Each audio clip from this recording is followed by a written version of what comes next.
안녕하세요. 성경 사랑하는 이집사입니다. 오늘은 저번 시간에 이어 창세기 36장부터 시작하도록 하겠습니다. 36장의 내용은 에서 족보에 대한 내용입니다. 에서는 이삭과 리브가가 낳은 그 쌍둥이 아들 중에 야곱의 형이죠. 에서 곧 에돔의 족보는 이러하니라. 에서의 별명이 에돔입니다. 그래서 에돔의 나라를 에서가 세웠다. 이렇게 알 수가 있습니다. 에서가 가나안 여인 중 헷 족속 엘론의 딸 아다와 히위 족속 시브온의 딸인 아나의 딸 오홀리바를 자기 아내로 맞이하고 또 이스마엘의 딸 느바조 요새 누이 바스맛을 맞이하였더니 이스마엘은 아브라함의 그 하갈 종에게 낳은 아들이죠. 그래서 어, 에서가 처음에 이제 가나안 딸들과 결혼했던 거를 이삭과 리브가가 마음에 안 들어하고 굉장히 근심을 하게 되었습니다. 그것을 알고 나서 에서가 뒤늦게 부모들을 위해 얻은 딸이 바로 이스마엘의 딸 바스마라는 것을 우리가 창세기의 초반에 같이 보았습니다. 아다는 엘리바스를 에서에게 낳았고 바스바스는 루엘을 낳았고 오홀리바마는 여우수와 얄람과 고라를 낳았으니 이들은 에서의 아들들이여 가나안 땅에서 그에게 태어난 자들이더라. 에서가 자기 아내들과 자기 자녀들과 자기 집의 모든 사람과 자기의 가축과 자기의 모든 짐승과 자기가 가나안 땅에서 모은 모든 재물을 이끌고 그의 동생 야곱을 떠나 다른 곳으로 갔더니 두 사람의 소유가 풍부하여 함께 거주할 수 없음이러라. 그들이 거주하는 땅이 그들의 가축으로 말미암아 그들을 용납할 수 없었더라. 우리가 이런 말씀들도 그냥 지나칠 수가 있지만 이렇게 조금 더 깊게 생각을 해보면 하나님의 은혜가 참 복이 이들에게 넘쳤구나 라는 것을 우리가 알 수가 있습니다. 이에서 곧 에돔이 세일산에 거주하니라. 세일산에 있는 에돔 족속의 조상 에서의 족보는 이러하고 그 자손의 이름은 이러하니라. 에서의 아내 아다의 아들은 엘리바스요. 에서의 아내 바스맛의 아들은 루우엘이며 엘리바스의 아들들은 대만과 오발과 스보와 가남과 그나스요. 에서의 아들 엘리바스의 첩 딥나는 아말렉을 엘리바스에게 낳았으니 이들은 에서의 아내 아다의 자손이며 루엘의 아들들은 나핫과 세라와 삼마와 미사니 이들은 에서의 아내 바스밧의 자손이며 시브온이 손녀 아나의 딸 에서의 아내 오홀리바의 아들들은 이러하니 그가 여우스와 얄람과 고라를 에서에게 낳았더라. 에서 자손 중 족장은 이러하니라. 에서의 장자 엘리바스의 자손으로는 대만 족장, 오말 족장, 스보 족장, 그나스 족장, 고라 족장, 가담 족장, 알말렉 족장이니 이들은 에돔 땅에 있는 엘리바스의 족장들이요. 이들은 아다의 자손이며 에서의 아들 루엘의 자손으로는 나핫 족장, 세라 족장, 삼마 족장, 미사 족장이니 이들은 에돔 땅에 있는 루엘의 족상들이요. 이들은 에서의 아내 바스밧의 자손이며 에서의 아내인 오홀리바의 아들들은 여우스 족장, 얄람 족장, 고라 족장, 이들은 아나의 딸이요. 에서의 아내인 오홀리바로 말미암아 나온 족장들이라.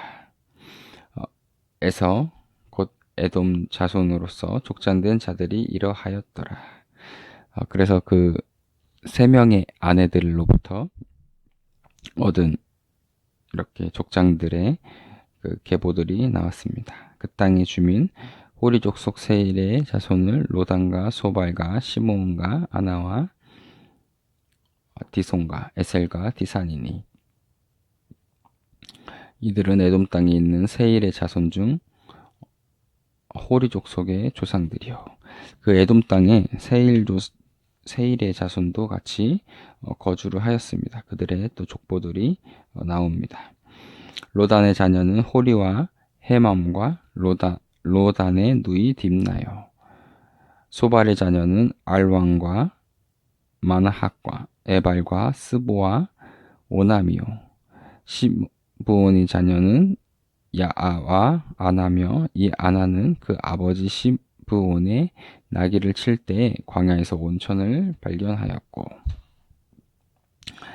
아나의 자녀는 디손과 오홀리바마는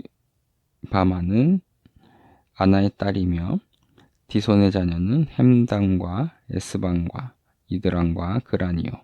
에셀의 자녀는 빌함과 사왕과 아간이요. 디산의 자녀는 우스와 아란이니, 호리 족속의 족장들은 곧 로단 족장, 소발 족장, 시브온 족장, 아나 족장, 디손 족장, 에셀 족장, 다산 족장. 이들은 그들의 족속들에 따라 세일 땅에 있는 호리 족속의 족상들이었더라. 31절 이스라엘 자손을 다스리는 왕이 있기 전에. 여기서 우리가 눈여겨볼 것은 우리가 일반적으로는 모세오경을 창세기, 출애굽기, 레위기, 민수기, 신명기를 그 저자가 모세라고 일반적으로 전해져 오고 있습니다. 그런데 전에도 말씀드렸듯이 모세가 저자가 되는 것이 무리가 있다는 것이 또 이번 말씀을 통해 좀 더 확인할 수 있지 않을까 싶은데요. 이스라엘 자손을 다스리는 왕이 있기 전에 이스라엘의 왕이 사울왕입니다. 첫 번째 왕이. 그러나 그 사울왕을 이런 말씀을 쓸 수 있었던 것은 최소한 사울왕 이후에 기록을 해야 이스라엘 자손을 다스리는 왕이 있기 전에라는 말을 언급하지 않을까라는 생각이 들고요. 그렇다면 모세 이후에 훨씬 이후에 사울왕이 나오는데 그 이후에 이것을 기록하지 않았을까라는 생각을 우리가 같이 해볼 수가 있습니다. 에돔 땅을 다스리던 왕들은 이러하니라. 부올의 아들 벨라가 에돔의 왕이 되었으니 그 도성의 이름은 딘하바며, 벨라가 죽고 보스라 사람 세라의 아들 요밥이 그를 대신하여 왕이 되었고, 요밥이 죽고 대만 족속의 땅이 후삼이 그를 대신하여 왕이 되었고, 후삼이 죽고 부닷의 아들 곧 모압들에서 미디안 족속을 친 하닷이 그를 대신하여 왕이 되었으니 그 도성 이름은 아웨시며, 하닷이 죽고 마스레가의 삼라가 그를 대신하여 왕이 되었고, 삼라가 죽고 유브라데 강변 르호봇에 사울이 그를 대신하여 왕이 되었고, 사울이 죽고 악볼의 아들 바알 하나니 그를 대신하여 왕이 되었고, 악볼의 아들 바알 하나니 죽고 하달이 그를 대신하여 왕이 되었으니 그 도성 이름은 바우며 그의 아내의 이름은 무헤다벨이니 마드레스 딸이요 메사합의 손녀더라. 에서에게서 나온 족장들의 이름은 그 종족과 거처와 이름을 따라 나누며 이러하니 딥나 족장, 알와 족장, 여대 족장, 오홀리바 족장, 엘라 족장, 비논 족장, 그나스 족장, 대만 족장, 밉살 족장, 막디엘 족장, 이람 족장이라. 이들은 그 구역과 거처를 따라 에돔 족속들이며 에돔 족속의 조상은 에서더라. 37장의 주제는 이제 요셉이 얘기 나오고요. 요셉이 이제 애굽에 팔려가는 내용들이 나옵니다. 제가 제일 또 좋아하는 사람 중에 한 명이 바로 요셉입니다. 야곱이 가나안 땅 곧 그의 아버지가 거류하던 땅에 거주하였으니 야곱의 족보는 이러하니라. 요셉이 17세의 소년으로서, 이 17세를 한번 잘 기억해 보세요. 그의 형들과 함께 양을 칠 때 그의 아버지의 아내들 빌하와 실바의 아들들과 더불어 함께 있었더니 그가 그들의 잘못을 그 아버지에게 말하더라. 어, 요셉의 위로 형이 10명이 있어. 근데 이제 요셉은 지금으로 치면 이제 FM이었던 사람이에요. FM. 누가 보든 안 보든 어떤 자기의 할 일을 꿋꿋하게 정직하게 했던 사람인데 그들의 형들은 그렇지 못했던 것 같아요. 그들의 형들의 잘못을 이제 사사건건 그 아버지에게 말을 했는데 뭐 아버지 입장에서는 뭐 좋을 수는 있겠지만 형들 입장에서는 요셉이 이쁠 리가 없습니다. 그리고 요셉을 미워하게 된 이게 또 한몫 더 떴던 거는 야곱이 요셉만 이뻐하는 그런 또 편애를 하게 됩니다. 3절에 보면 요셉은 노년에 얻은 아들이므로 이스라엘이 여러 아들들보다 그를 더 사랑하므로 그를 위하여 채색 옷을 지었더니 그러니까 대놓고 편애를 했던 거예요. 야곱도 편애를 받았죠. 그의 이제 부모인 이삭과 리브가, 이삭은 에서를 더 좋아했고 리브가는 야곱을 더 좋아했습니다. 그러니까 부모의 어떤 행동들이 자녀들에게 이렇게 되물림되는 경우가 많은데 이제 자녀를 편애하는 것도 지금 되물림된 것 같아요. 그리고 야곱이 더 편애를 했었던 이유는 본인의 이제 그 첩까지 했을 때 4명의 아내가 있잖아요. 그 중에 가장 본인이 처음으로 사랑했었고 가장 사랑했던 아내가 바로 라헬인데 라헬이 낳은 자식이 바로 요셉과 베냐민입니다. 그래서 더 그들에게 좋아했던 게 아닌가라는 생각이 들고요. 4절에 그의 형들이 아버지가 형들보다 그를 더 사랑함을 보고 그를 미워하여 그에게 편안하게 말할 수 없었더라. 이제 물론 이제 10손가락 깨물어서 안 아픈 손가락은 없지만 더 중요한 손가락이 뭐 있다고 하잖아요. 자녀들도 마찬가지 것 같아요. 우리가 자녀들도 물론 이제 다 사랑하는 자녀들이지만 그 중에 더 이쁜 자녀들이 있을 수가 있습니다. 그러나 그런 모습을 우리가 속으로만 생각해야지 그거를 자녀들 앞에서 대놓고 그렇게 편애를 하게 되면 결국에는 그런 차별에 대한 그 사랑이 그 자녀들이 커서 생활하는 데까지 분명히 영향을 받는 것 같아요. 우리나라도 예전에 특히 심했던 게 이제 아들과 딸의 그런 편애가 심했잖아요. 가부장적인 그런 우리 민족에서는 가정에서는 아들을 무척 귀하게 여겼고 딸은 뭐 있으나 마나 이런 식의 대우를 오랫동안 했었기 때문에 그렇게 받은 딸들은 자존감도 낮아지고 그 후에 평생 인생을 사는 동안 그 어떤 그 아픔, 그 상처를 끌어안고 사는 경우들을 많이 보게 됩니다. 그래서 우리가 성경을 볼 때 이런 교훈을 통해서 절대적으로 자녀를 이렇게 한쪽으로 편애하는 그런 일은 하지 않았으면 좋겠다라는 생각이 들고요. 요셉이 꿈을 꾸고 자기 형들에게 말하매 그들이 그를 더욱 미워하였더라. 이제 요셉이 그들에게 이르되 청하건대 내가 꿈을 들으시오. 그러니까 또 요셉도 계속 한술 한술 더 뜹니다. 형들이 자기를 더 미워하는 행동들을 하게 되는데 여기도 보면 우리가 밭에서 곡식단을 묶더니 내 단은 일어서고 당신들의 단은 내 단을 둘러서서 절하더라.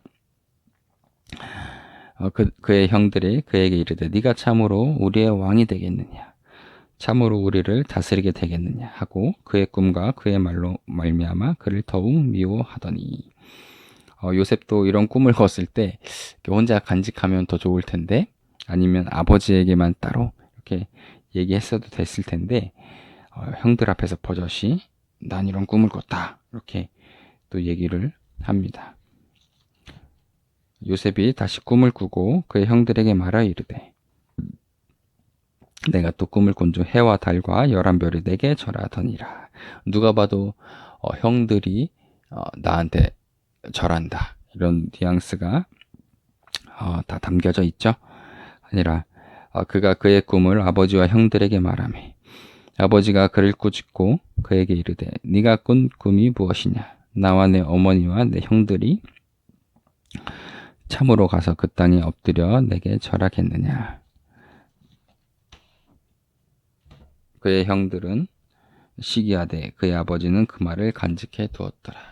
형들은 이제 시기했지만 아버지는 그 말을 간직했습니다. 아버지도 요셉의 앞에서는 이렇게 질책하는 척을 했지만 속으로는 이 말씀을 간직했다는 것을 알 수가 있습니다. 그의 형들이 세겜에 가서 아버지의 양떼를 칠 때에 이스라엘이 요셉에게 이르되 내 형들이 세겜에서 양을 치지 아니하느냐 너를 그들에게 보내리라. 요셉이 아버지에게 대답하되 내가 그리하겠나이다. 이스라엘이 그에게 이르되 가서 내 형들과 내 양떼가 다 잘 있는지를 보고 돌아와 내게 말하라 하고 그를 헤브론 골짜기에 보내니 그가 세겜으로 가니라. 이 당시에는 뭐 핸드폰이나 그런 것들이 없기 때문에 뭐 자녀들이 이렇게 잘 있는지 그런 거를 이제 직접 가서 확인할 수밖에 없었습니다. 어떤 사람이 그를 만난즉 그가 들에서 방황하는지라. 그 사람이 그에게 물어 이르되 내가 무엇을 찾느냐? 그가 이르되 내가 내 형들을 찾으오니 청하건대 그들이 양치는 곳을 내게 가르쳐 주소서. 그 사람이 이르되 그들이 여기서 떠나느니라. 내가 그들의 말을 들으니 도단으로 가자 하더라. 아니라 요셉이 그의 형들의 뒤를 따라 가서 도단에서 그들을 만나니라. 요셉이 그들에게 가까이 오기 전에 그들이 요셉을 멀리서 보고 죽이기를 꾀하여 서로 이르되 꿈꾸는 자가 오는도다. 자, 그를 죽여 한 구덩이에 던지고 우리가 말하기를 악한 짐승이 그를 잡아먹었다 하자 그의 꿈이 어떻게 되는지를 우리가 볼 것이니라 하는지라. 르우벤이 듣고, 르우벤은 첫째죠. 요셉을 그들의 손에서 구원하려 하여 이르되 우리가 그의 생명은 해치지 말자. 그래도 이제 장남들은 확실히 어떤 책임감이나 그런 게 더 있는 것 같아요. 그래서 동생들이 그렇게 죽이려고 하더라도 첫째인 르우벤은 그것이 이제 원치 않았던 것을 알 수가 있습니다. 22절 르우벤이 또 그들에게 이르되 피를 흘리지 말라. 그를 광야 그 구덩이에 던지고 손을 그에게 대지 말라 하니 이는 그가 요셉을 그들의 손에서 구출하여 그의 아버지에게로 돌려보내려 함이었더라. 르우벤은 물론 요셉을 이렇게 좋아하진 않았겠지만 같이 시기를 했겠지만 그래도 이제 동생이기 때문에 죽이는 것을 원치 않았습니다. 그래서 조용히 잘 일을 마무리하고 동생들을 진정시켜서 이제 요셉을 아버지에게 돌려보내려고 했던 마음을 가졌는데 요셉이 형들에게 이르되 그의 형들이 요셉의 옷 그가 입은 채색 옷을 벗기고 또 아버지가 자기만을 지어준 또 옷을 입고 갔어요. 그를 잡아 구덩이에 던지니 그 구덩이는 빈 것이라. 그 속에 물이 없었더라.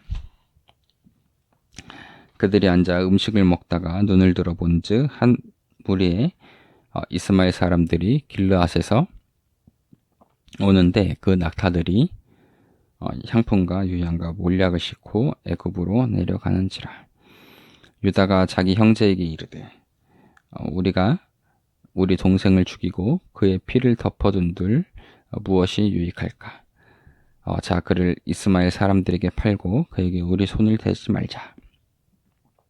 그는 우리의 동생이 우리의 혈육이니라 하며 그의 형제들이 청종하였더라. 사실 형들이 이렇게 여럿이 모였을 때 하는 행동과 개개인의 행동은 다르잖아요. 우리가 이제 사실은 이 형들도 개개인별로는 요셉을 이렇게 죽이고 피를 흘리고자 하는 사람은 한 명도 없었을 거예요. 근데 이게 단체로 심리가 발동해서 죽여버리자 이렇게 선동하는 분위기가 있었기 때문에 이렇게 하는 거지. 실질적으로 한 명 한 명은 요셉을 시기하고 미워했지만 피까지 흘리고자 하는 형들은 없었을 거란 생각이 듭니다.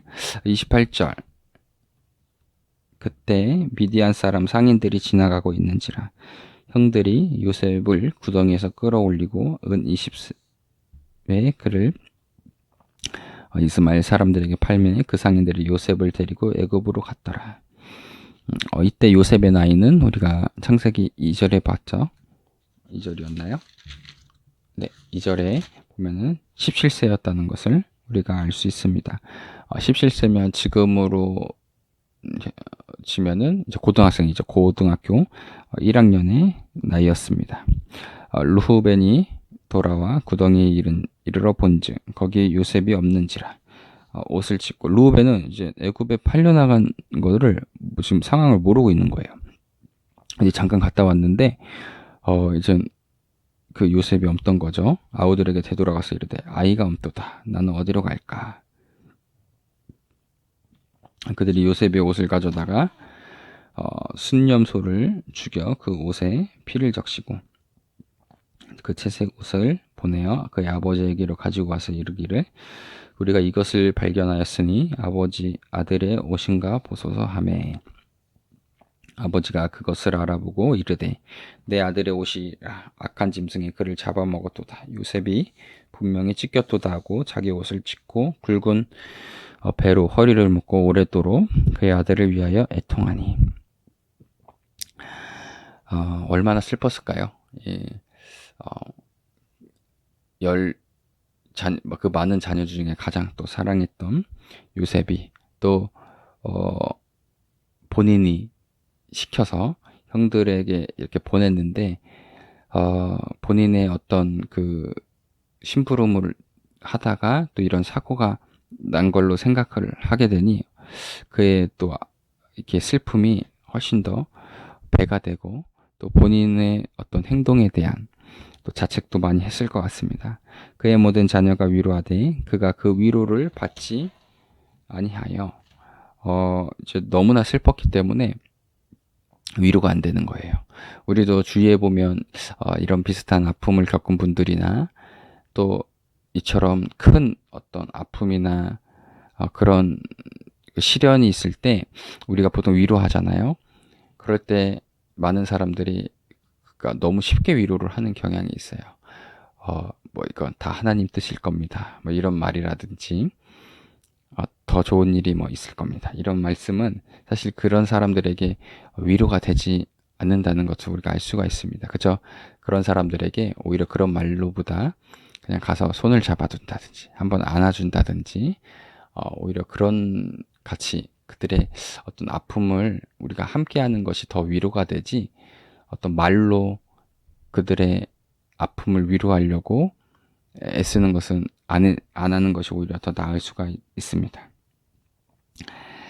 이르되 내가 슬퍼하면 스울로 내려가 아들에게로 가리라 하고 나도 그 아들 따라 죽겠다라는 거죠. 그의 아버지가 그를 위하여 울었더라. 그 미디안 사람들은 그를 애굽에서 바로의 신하 치위대장 보디발에게 팔았더라. 38절 38절의 주제는 유다와 그의 며느리에 대해서 다말에 대해서 나옵니다. 유다는 네 번째 아들이죠. 유다를 통해서 예수 그리스도가 나오게 됩니다. 그 계보가 그렇게 이어져요. 그 후에 유다가 자기 형제들로부터 떠나 내려가서 아둘람 사람 히라와 가까이 하니라. 유다가 거기서 가나안 사람 수알하는 자의 딸을 보고 그를 데리고 동침하니 그가 임신하여 아들을 낳으며 유다가 그의 이름을 에리라 하니라. 그가 다시 임신하여 아들을 낳고 그의 이름은 오난이라 하고 그가 또 다시 아들을 낳고 그의 이름이 셀라라 하니라. 그가 셀라를 낳을 때는 유다는 거십에 있었더라. 유다가 장자 엘을 위하여 아내를 데려오니 그의 이름은 다말이더라. 유다의 장자 엘이 여호와 보시기에 악함으로 여호와께서 그를 죽이신지라.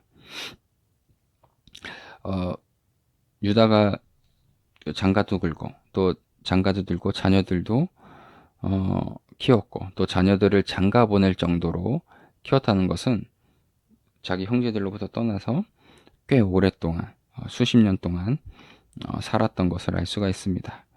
유다의 장자 엘이 아까 또 죽였더라. 유다가 오난에게 이르되 내 형수에게로 들어가서 남편이 아우된 본분을 행하여 내 형을 위하여 씨가 있게 하라.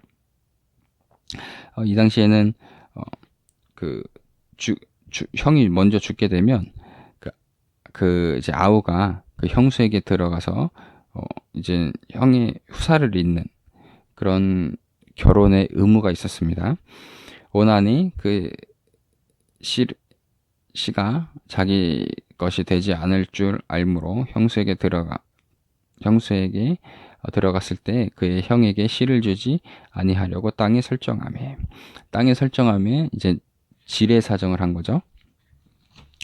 그 일이 이제 여호와가 안 좋게 본 거예요. 악하게 본 거예요. 그 일이 여호와 보시기 악함으로 여호와께서 그도 죽이시니 유다가 그의 며느리 다말에게 이르되 수절하고 내 아버지 집에 있어 내 아들 셀라가 장성하기를 기다리라. 아니 셀라도 그 형들같이 죽을까 염려함이라. 다말이 가서 그의 아버지 집에 있으리라.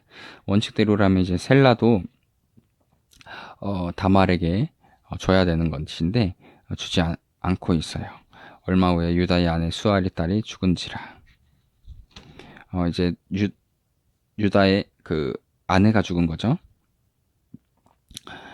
유다가 위로를 받은 후에, 그러니까 이 당시를 지금 생각해 보면 유다는 그 아들 3명 중에 첫째, 둘째를 잃었고 또 아내까지 잃게 된 겁니다. 그러니까 유다도 굉장히 큰 그런 사건들을 맞이했던 겁니다. 유다가 위로를 받은 후에 그의 친구 아둘람 사람 히라와 함께 딥나로 올라가서 자기의 양털 깎는 자에게 이르렀더니 어떤 사람이 다말에게 말하고 내 시아버지가 자기의 양털을 깎으려고 딥나에 올라왔다 한지라. 그가 그 가부의 위봇을 벗고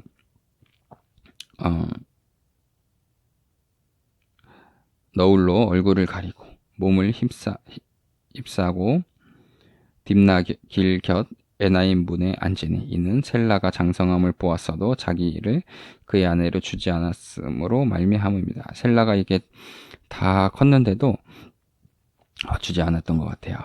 그가 얼굴을 가리었으므로 유다가 그를 보고 창녀로 여겨 길 곁으로 그에게 나아가 이르되 청하건대 나로 내게 들어가게 하라. 아니 그의 며느리인 줄을 알지 못하였음이니라. 그가 이르되 당신이 무엇을 주고 내게 들어오려느냐. 유다가 이르되 내가 내 떼에서 염소 새끼를 주리라. 화대죠. 화대를 이제 염소 새끼로 주겠다.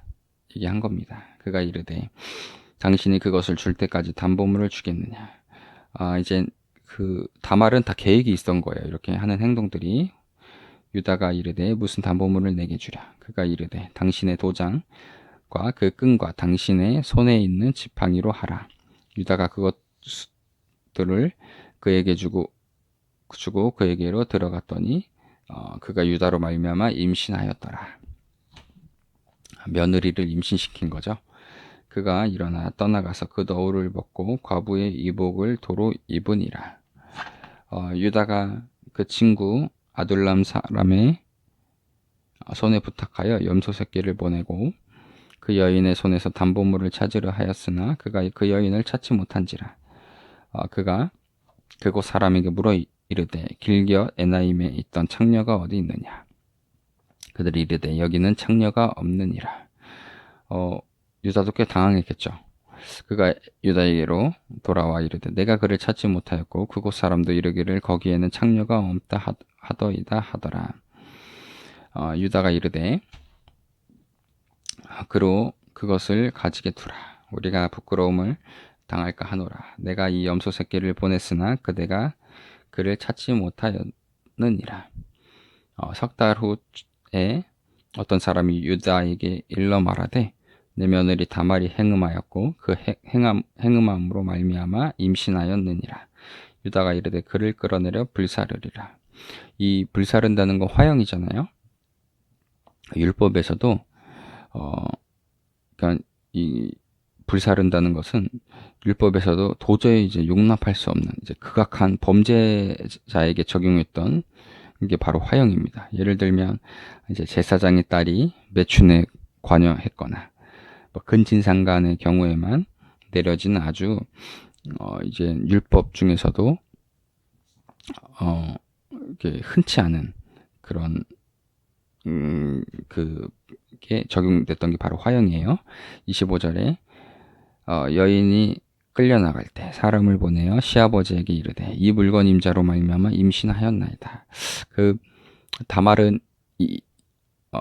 이거를 보여주려고 일부러 담보물을 그 전에 잡았다는 것을 알 수가 있습니다. 청하건대 보소서 이 도장과 이 끈과 지팡이가 누구의 것이니 한지라. 만약 이 담보물을 받지 않고 그 화대로 뭐 염소 새끼나 이런 걸 받았다면 이때 증명을 할 길이 없잖아요. 그래서 다 미리부터 계획을 짜고 담보물을 받았던 거예요.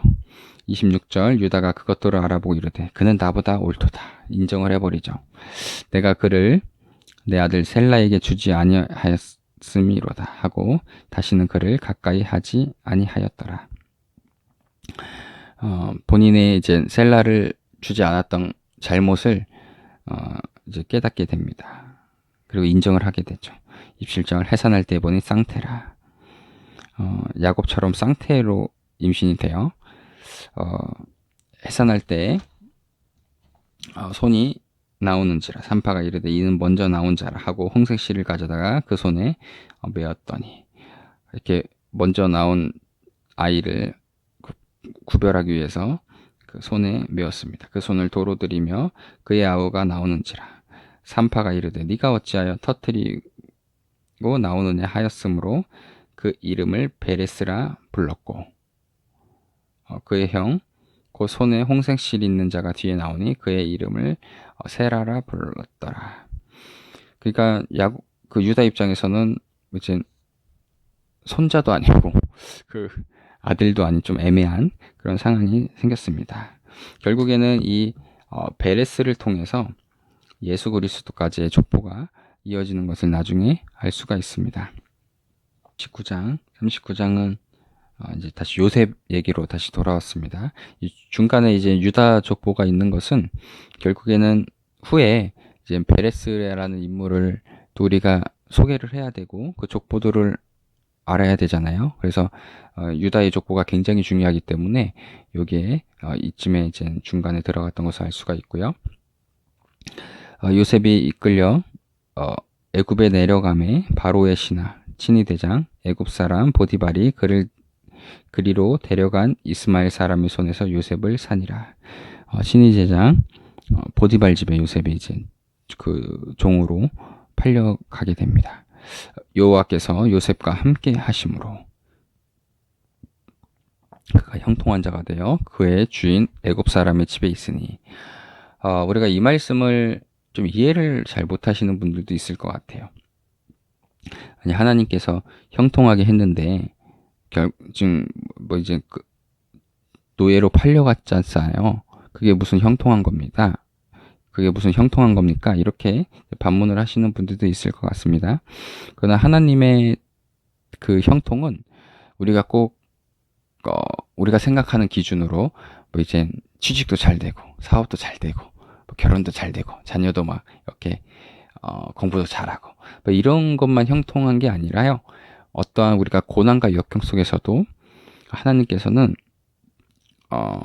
그 은혜로 우리의 길을 그 은혜 가운데로 이끌어가는 그런 모습이 바로 형통한 것이고 그것이 하나님의 은혜라는 것을 우리가 깨달을 필요가 있습니다. 그러니까 우리가 지금 당장 어렵고 힘들다고 이것이 하나님의 그 은혜가 없다라고 생각하는 것은 굉장히 이제 위험한 생각일 수가 있다라는 것입니다. 그 과정도 굉장히 우리가 결과도 중요하지만 그 가는 과정 가운데 하나님께서 어떻게 이끌어가는지 어떤 은혜를 주시는지도 찾아가는 것도 굉장히 중요할 것 같아요.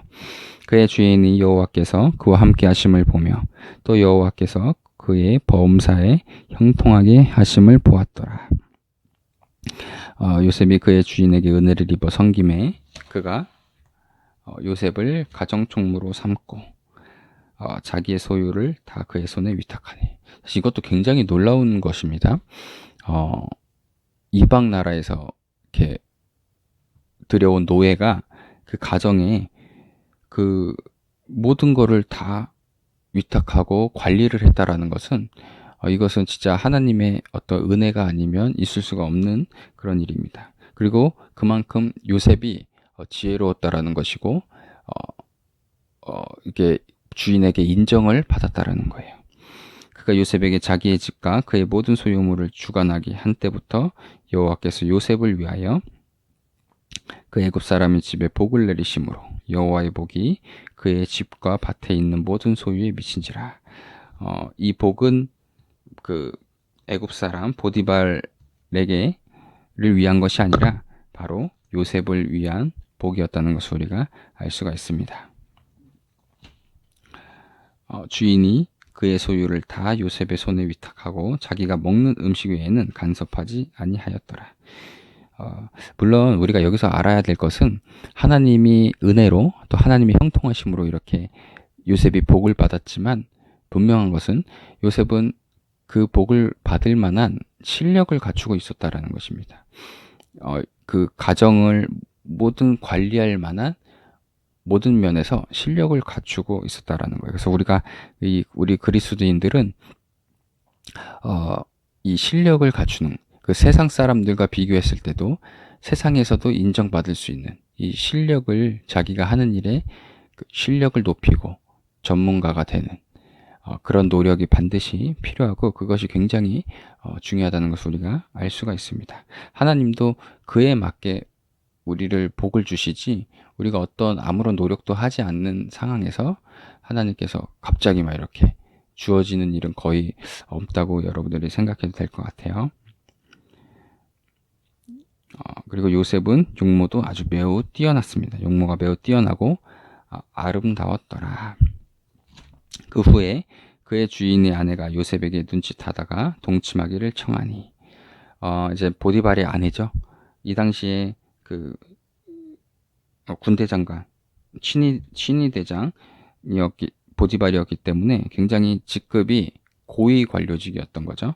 그의 이제 아내가 요셉을 마음에 들었던 것 같아요. 그래서 이제 동침하자고 청하니 요셉이 거절하며 자기 주인의 아내에게 이르되 내 주인의 집안의 모든 소유를 간섭하지 아니하고 다 내 손에 위탁하였으니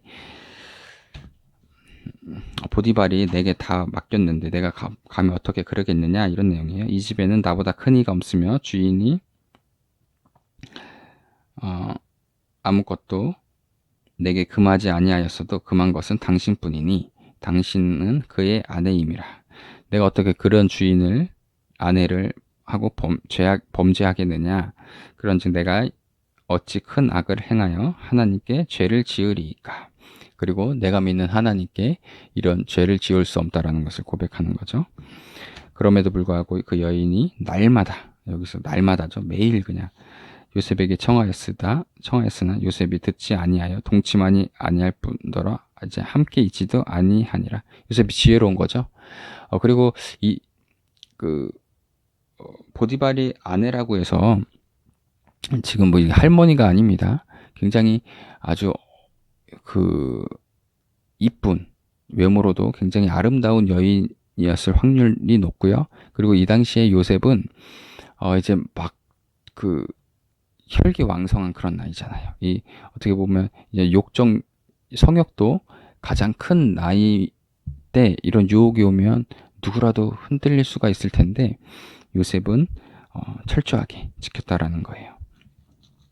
그러니까 이런 믿음과 행동을 보였기 때문에 하나님께 복 받을 수 있었던 것이고 그리고 하나님께서도 더 이뻐하셨고 더 큰 복을 주셨다는 것을 알 수가 있습니다. 그러할 때 요셉이 그의 일을 하러 그 집에 들어갔더니 그 집 사람들은 하나도 거기에 없었더라. 그 여인이 그의 옷을 잡고 이르되 나와 동침하자. 그러나 요셉이 자기 옷을 그 여인의 손에 버려두고 밖으로 나가매. 그 여인이 요셉이 그의 옷을 자기 손에 버려두고 도망하여 나감을 보고 그 여인의 집 사람들을 불러서 그들에게 이르되 보라 주인이 히브리 사람을 우리에게 데려다가 우리를 희롱하게 하는도다. 그가 나와 동침하고자 내게 들어오므로 내가 크게 소리 질렀더니 이제 적반하장으로 나오는 거죠. 그가 나이 소리 질러 부름을 듣고 그의 옷을 내게 버려두고 도망하여 나갔느니라 하고 그의 옷을 곁에 두고 자기 주인이 집으로 돌아오기를 기다려 이 말로 그에게 말하여 이르되 당신이 우리에게 데려온 히브리 종이 나를 희롱하려고 내게로 들어왔으므로 내가 소리질러 불렀더니 그가 그의 옷을 내게 버려두고 밖으로 도망하여 나갔나이다. 그의 주인이 자기 아내가 자기에게 이르기를 당신의 종이 내게 이같이 행하였다 하는 말을 듣고 심히 노한지라. 이에 요셉의 주인이 그를 잡아 옥에 가두니 그 옥은 왕의 제수를 가두는 곳이더라. 요셉이 옥에 갇혔으나 여호와께서 요셉과 함께 하시고 그에게 인자를 더하사 간수장에게 은혜를 받게 하시매.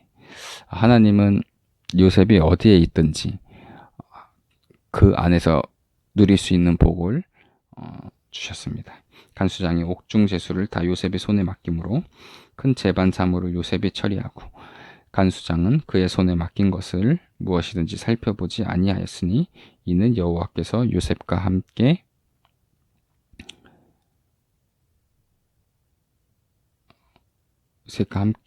하심이라. 여호와께서 그를 범사에 형통하게 하셨더라.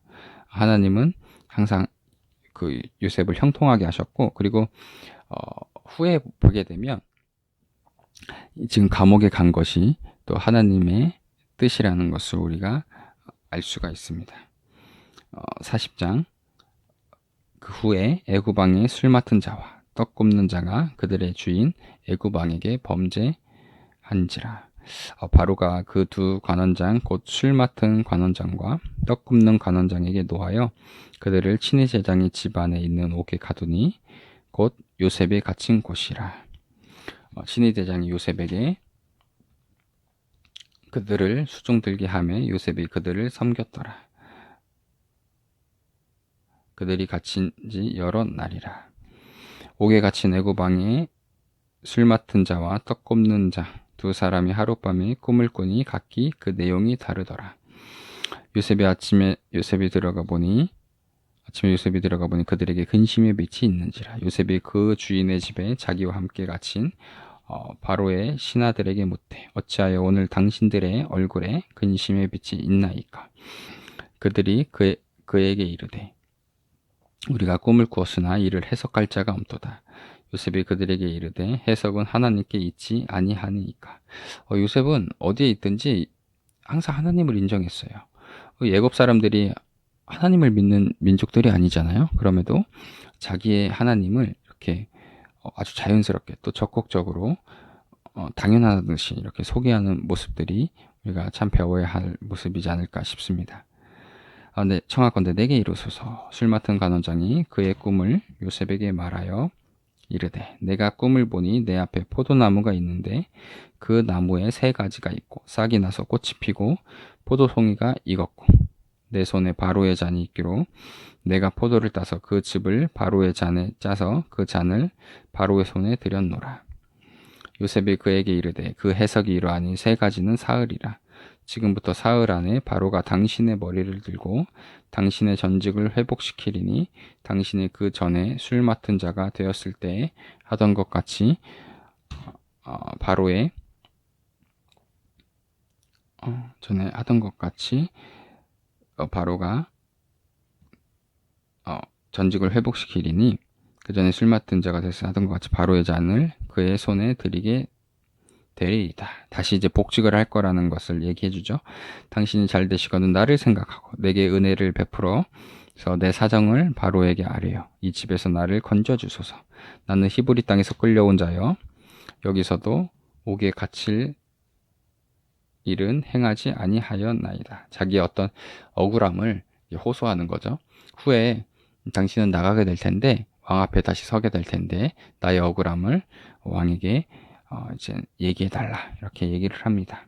떡 굽는 관원장이 그 해석이 좋은 것을 보고 요셉에게 이르되 나도 꿈에 보니 흰 떡 세 광주리가 내 머리에 있고 맨 윗광주리에 바로를 위하여 만든 각종 구운 음식이 있는데 새들이 내 머리에 강주리에서 그것을 먹더라. 요셉이 대답하여 이르되 그 해석은 이러하니 새 강주리는 사흘이라. 지금부터 사흘 안에 바로가 당신의 머리를 들고 당신을 나무에 달리니 새들이 당신의 고기를 뜯어 먹으리라 하더니 술 맡은 관원장과 대비했을 때 완전 반대죠. 제3일은 바로의 생일이라. 바로가 그의 모든 신하를 위하여 잔치를 베풀 때에 술 맡은 관원장과 떡 굽는 관원장에게 그의 신하들 중에 머리를 들게 하니라. 바로의 술 맡은 관원장이 전직을 회복하매 그가 잔을 바로의 손에 받들어뜨렸고 떡 굽는 관원장은 매달리니 요셉이 그들에게 해석함 같이 되었더라.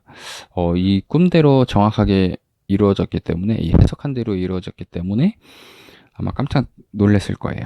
그러나 술 맡은 관원장이 요셉을 기억하지 못하고 그를 잊었습니다. 분명히 이제 왕에게 자기 억울함을 얘기해 달라고 말했는데 이제 그걸 잊었어요. 우리가 이제 화장실 들어갈 때랑 나올 때랑 다르잖아요.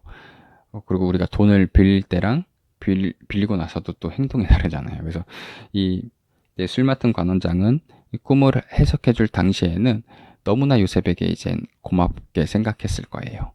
그러나 이제 어차피 이제 지금 감옥에서 나왔고 다시 정상적인 생활을 했기 때문에 그 요셉을 잊었습니다. 물론 이제 이후에 요셉을 다시 생각해 내주는 것도 물론 이제 술 맡은 관원장이 그 역할을 하기는 하지만 그래도 이 당시에는 잊었다는 것을 알 수가 있습니다.